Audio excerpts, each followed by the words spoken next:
Ito. Oy, Manoy. Magtatawang sana ako eh. Ano ba yan? Oh, parcel kasi niya to eh. Parcel? Oo. Nilo? No po. Yung ano niya, yung apelyido niya, ano, Butay. Nilo Butay.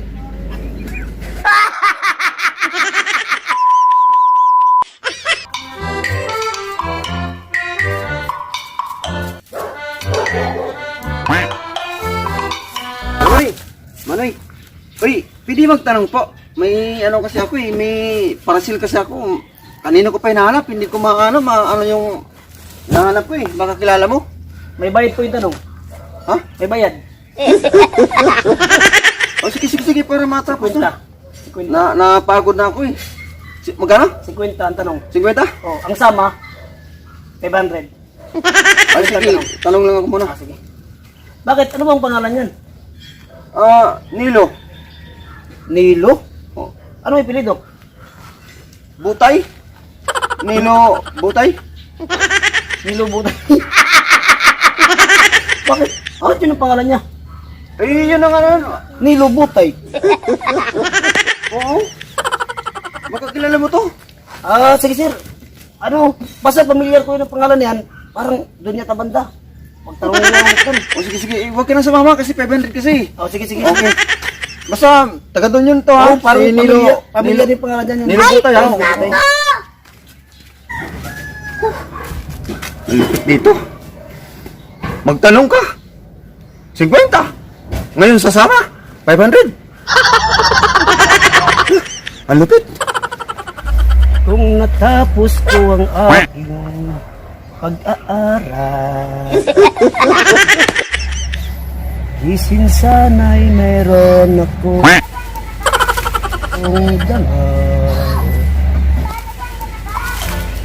Uy, may tao. Ayun. Hindi ko siguro ito matanong. Pagyayabang sa panaginip lang kita. Oy, Manoy. Magtatawang sana ako eh. Bakit mo? May kilala po kayong ano? Nilo? Ano ba yan?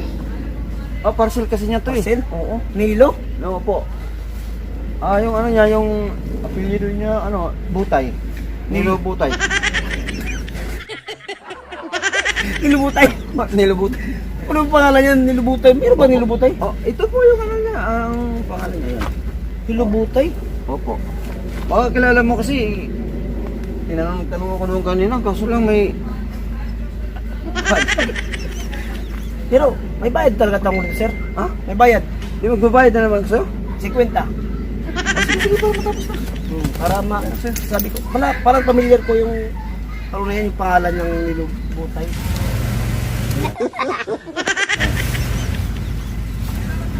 Familiar ko yan eh.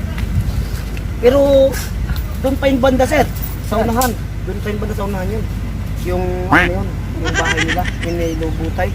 Parang doon yun, sa kabilang sityo yan. Sayang naman yung binahay ko sa'yo. Ay, kung gusto mo samahan kita, sir, 500 siya, samahan kita. Di bali, huwag na. Kaano? Akala ko ikaw ay akin.